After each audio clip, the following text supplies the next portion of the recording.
So what if I told you that most successful YouTubers spend about 30% of their time talking about their product? That's if they have a product-based business. And I know we've been talking about in this series if it makes sense for you as a product-based, home-based business or entrepreneurial, if it makes sense for you to do YouTube and what are the pros and cons.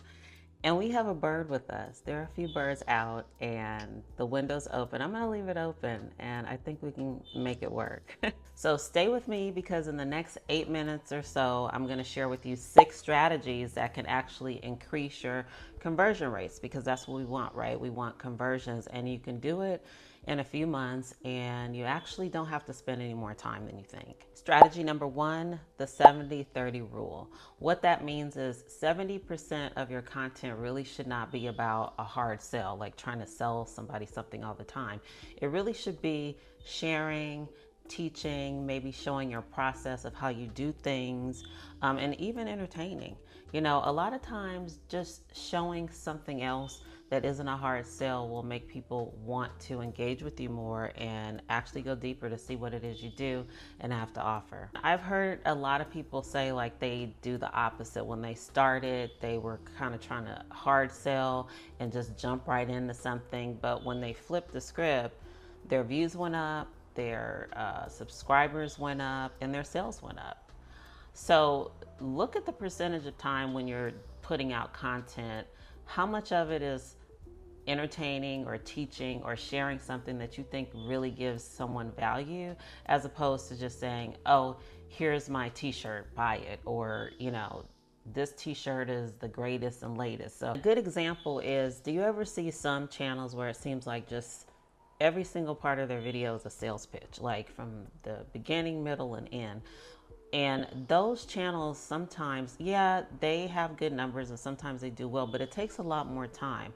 I've read numerous cases of people that decided to flip the script and just share more about themselves, their process, what they like, entertain, and teach somebody something. A lot of times when people get more value, they realize that, oh, they wanted to subscribe more. They started getting more clicks and traffic to their website, and it was a game changer. So what I want you to do is, if you decided to go on YouTube, because I know the past videos talked about if it makes sense for you, if it's something that's in your comfort zone to start using YouTube as a vehicle to share your product-based business. If you have, and if you have 10 videos, I want you to look back on those videos and ask yourself, are you selling 70% of the time or are you sharing 70% of the time? And if that's the case, then in your next 3 videos, tweak it a little bit and experiment, and then check and compare to see how much better engagement you get and if your audience is responding better and it resonates with them. Strategy number 2 is the problem solution strategy, and we see that all the time. And actually that's the most effective to me, because honestly, when I'm Googling or, you know, on YouTube, I'm usually asking a specific question like how to this, or increase that, or does this work for X, Y, and Z? So what you want to do with that formula is you want to find the hook that somebody's struggling with. You want that to hit on a specific pain point. Like, your problem is this, and this is the solution. And this is how my product solves that problem, right? So that's the first part, is the hook. Then you want to validate their struggle. I get it. I understand. I've been there. And I think this works really great if you have a product that is for children or for babies. Moms have so many problems. I am a mom, and I remember what it was like when my kids were small. If somebody had some kind of easy way to keep their shirt from pulling up, a product that does that. In fact, I met a woman, she had a product where she had a little snap on a shirt that attached to the diaper or pants or whatever, and it kept the shirt from, you know, pulling up. That to me was a perfect solution because I had the same problem. So make sure you identify that you also can relate to it. I think it's also good to share more than one solution, not just yours. If you have 2 to 3 solutions in addition to yours, it gives them more trust that you're just not trying to shove your product only down their throat.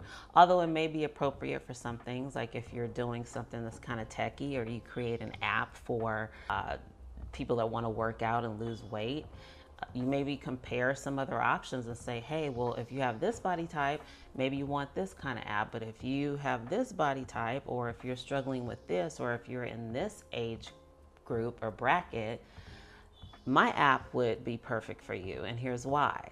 And if you can show your product as the best solution, it's even more of a win. It's like, this product is best, mine, and here's why. You can show the transformation. My product, on the other hand, doesn't fit into those categories, but there's so many other, like tons and tons of people that are searching for products where you can visually show them the solution, like a before and after. If you can paint the picture of how it'll translate into their life, it'll increase your conversions. 3 is to create content that sells naturally. And I think we see that a lot with tutorials. They are golden. And the reason why they're golden is because you can subtly showcase your product at the same time showing them and teaching them how to use a certain software or to create something for themselves. Secret sauce with this is to focus on the outcome, not the product. I think we see this a lot in the digital space. Like if somebody's trying to sell a planner, it's much better to show them how to plan your week in 15 minutes as opposed to buy this planner, right? You're showing them how they can use it, and then by default, they're gonna want your planner, right? Because that's how they're gonna be able to do it. They're gonna be able to plan their week in 15 minutes with what? Your planner. If you're gonna take the tutorial route, you're gonna start with promising a certain outcome, then show them the step-by-step process to get that outcome. And you're gonna demonstrate with your product naturally. You're gonna naturally demonstrate with your product and give some bonus tips that work with or without your product. And that way it'll just transition naturally and they'll be able to see the outcome and they're probably gonna wanna click on your product. A strategy number 4 is behind the scenes storytelling. We are seeing a lot of storytelling with brands lately, and whether you're big or small, people resonate with stories. They don't just buy a product anymore, they buy a story that they can relate to. I personally was a bit skeptical of it, and I have a video of behind the scenes for my ACCESSS Keychain line. I haven't posted it yet because I think I'm overthinking it, but I struggled with it because I felt like my setup wasn't good enough, or the in and out workings of trying to videotape it. You know, people have some savvy behind the scene videos, but I decided it can be simple. Behind the scenes is behind the scenes. Your behind the scene footage does not have to be like the next person. Just do it. People will love it. And everything isn't for everybody. Just do it. Now I sound like a Nike commercial. Anyway, you want to include in that why you started your product. Did it come out of frustration of something that you wish you had and you decided, hey, screw it, I'm gonna make it myself. If it's not there, I'm gonna do it. And I'm sure there's some other people that are in this predicament, so let me offer it to them and give some value. It's always good to talk about the challenges that you've overcome with your product. You know, everything is not smooth sailing. It's not easy sometimes. Me, I scrapped so many different art designs as an artist, so many different keychains that came out like trash, to be quite honest. I've heard of people that, you know, have this idea for a great design for clothes or a t-shirt, and it doesn't come out quite like they want it, but they keep pushing. So those kind of stories, people like to see the evolution, you know. So show your product creation, show how you use the product yourself on a day-to-day basis, and give a sneak peek of what's to come if you have more products or different styles of what you're doing. I know that that's big in the planner industry or the digital space. Usually people don't just sell more than one product, so you want to give them a little taste of what's to come as well in the behind the scenes aspect of your process. So if you think of it like a connection formula, when you're doing your behind the scenes video, think vulnerability plus connection equals a sale, okay? That's what resonates with people when you're thinking about telling a story. Because when people feel naturally connected to your story, they want to give you business, they want to support you. We see it all the time, whether it's a GoFundMe or you're at a farmer's market and somebody has a different story how they created this new line of jam. You know, their jam is made from strawberries that they grew from who knows where, and their process is different and it's made with love, and it reminded them of their grandmother because she made it that way. Those kind of stories will make me want to buy their strawberry jam as opposed to going to one at a mass chain grocery store. Speaking of stories, I have been using my ACCESSS Keychain to stay motivated and just remind me of all of the things that I want to accomplish. And who knows where my business ventures will go. You know, a lot of times we start small and we don't know, we can't see the future. There's been so many founders of different businesses and companies where it's like, I just took one step at a time. Like, I don't know what the future holds. Your interests may change. You may expand into a direction that you never thought you would. So that's what this keychain represents. So I encourage you, if you want a little bit of motivation, hit the link in the description to the shop and check it out and grab yourself a keychain. And there it is. I just plugged this keychain. There is a story behind it, and I hope that it's something that gives you some value. Strategy number 5 is customer success stories. Nothing sells like a good story, and I think this is perfect for those of you that your business is creating recipes, or you are a nutritionist who sells recipes and coach for diets that match people's exercise that want to lose weight. There's a right and a wrong way to do it. The wrong way is just reading somebody's testimonial on video. You're just reading it. The right way is to show before and after photos of somebody's success, whether it be, like I'll use the recipe example. If you create recipes and somebody doesn't know how to cook, and let's say this is what their pasta looked like before my tips and tricks on how to make it taste better and low calorie, here's what it looks like after, or here's what this person looks like after doing my 12-day meal program. This is what they were before, this is what it is after.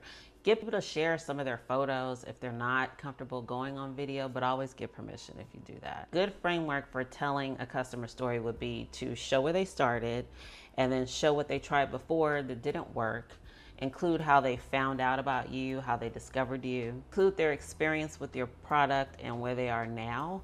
And then include the specific results they got. The tip is just always ask a customer if they'd be willing to show a photo or a small video of the results they got, because authentic customer reviews or results really can help give you credibility and build a lot of trust. I know a lot of people say no to those, but all you need is just one.